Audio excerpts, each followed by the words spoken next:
ઓછી જગ્યાએ છે. હવે આ જે એનઈપી 2020 ની જે વાત કરીએ, નવી શિક્ષણની નીતિ, બરાબર, એ પ્રમાણે આપણે સરકારે પરીક્ષા લીધી છે, દ્વિસ્તરીય પરીક્ષા. એ પણ અઘરી એક્ઝામો મેં પાસ કરી છે અને લગભગ પાસની ગણતરીમાં જોવા જાય તો 38,730 જેટલા ઉમેદવારો પાસ છે અને એની સામે આ લોકોએ જાહેરાત માત્ર ને માત્ર 7,500 ની પાડી છે. એમાં હાયર વિભાગમાં 4,000 છે અને 3500 જગ્યા માધ્યમિકની છે. હવે જો આની અંદર જગ્યાનો ખરેખર વધારો કરે તો ઓછા મેરિટ વાળાને બી લાગવાની સંભાવના રહે. અને બીજું કે વય મર્યાદામાં બધા હારે છે બે. જો આવી અઘરી પરીક્ષા પાસ કરીને જો બધા લાગી જાય, બરાબર, તો એનું શિક્ષક બનવાનું જે સ્વપ્ન છે એ પૂરું થાય.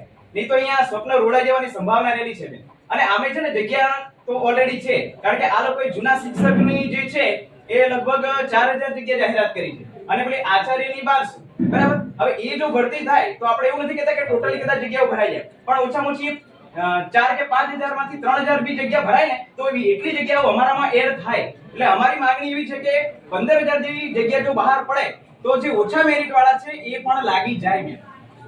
અને એટલા જ માટે અમે તમને રજૂઆત કરવા આવ્યા છીએ. જૂના શિક્ષકો જે તમારા છે, મતલબ જે ભરતી થવાની છે, હા, તો જે છે 7,500 છે એ યોગ્ય મારે ન્યાય મળે એવું લાગતું નથી. એટલે આ 7,500 માં વધારો કરવામાં આવે એવી રજૂઆત કરવા આવ્યા છીએ.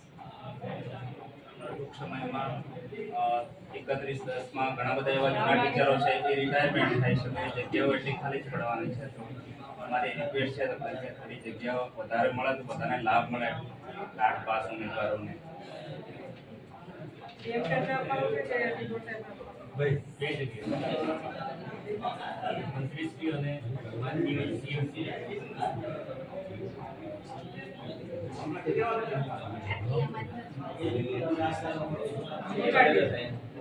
ખાસ મેડમ જગ્યાનો વધારવા માટેનો આપણો પ્રયત્ન છે, એના જ માટે આવ્યા છે.